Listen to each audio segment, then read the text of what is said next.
Sasa tumeingia kwenye sehemu ya order management au kwa Kiswahili usimamizi wa maagizo, na mengi yanatokana na wateja wako.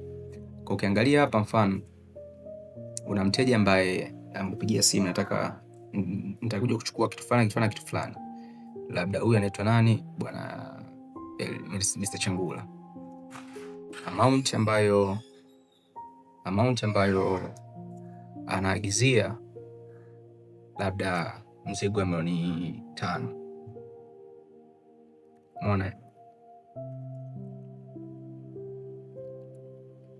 Mzigo wa milioni 5. Hii inaweza kazidi kutokana na items zinazoongeza. Order date ni tarehe 7 leo. Kwa hiyo status inaanza pending.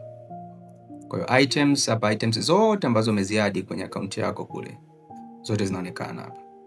Kwa hiyo tukasema nachukua PlayStation moja, atachukua kingine labda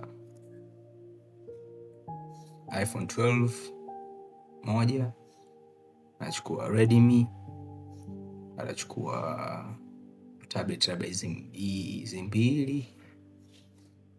Umeona ongezeka. Na stream device stream device hapa atachukua labda hizi, atachukua smartwatch, atachukua stream device. Umeona, tuashumu hivyo hapo. Kwa hiyo 494. Kwa kisha confirm order, ndio hii hapa inajitengeneza hapa. Sasa utakuta amount imeshajiedit hapa, imejiweka kiasi sahihi ambacho yeye amefanyaje, ameorder. Kwa ukiklik order, tayari order added. Umeona? Na ukiangalia hapa chini pending order hii hapa, Mr. Changula pending order tarehe 7.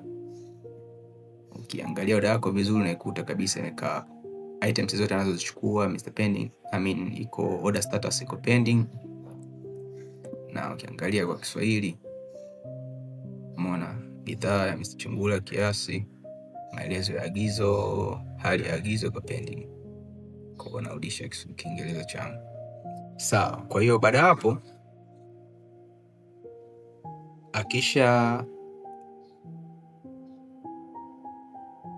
order date tayari ipo na customer name tayari ipo, akisha lipia, umeona, unakuja kuchange status kwamba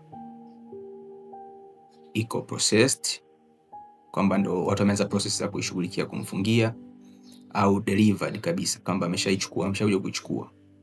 Kwa ukiupdate hapa itakuwa delivered. Kama amecancel utakuja kuicancel hapa. Kama alicancel order, kumbuka huyo mtu ambaye ameshalipia. Kwa akishalipia sasa, ukisave maana yake iko delivered na ita update kwenye mfumo mzima. Umeona kwamba order fulani ziliuzwa. Tuko pamoja mpaka pale? Sawa. Huo ni kwenye upande gani wa order management. Lakini tukitoka hapo tunaingia kwenye part ya SMS marketing.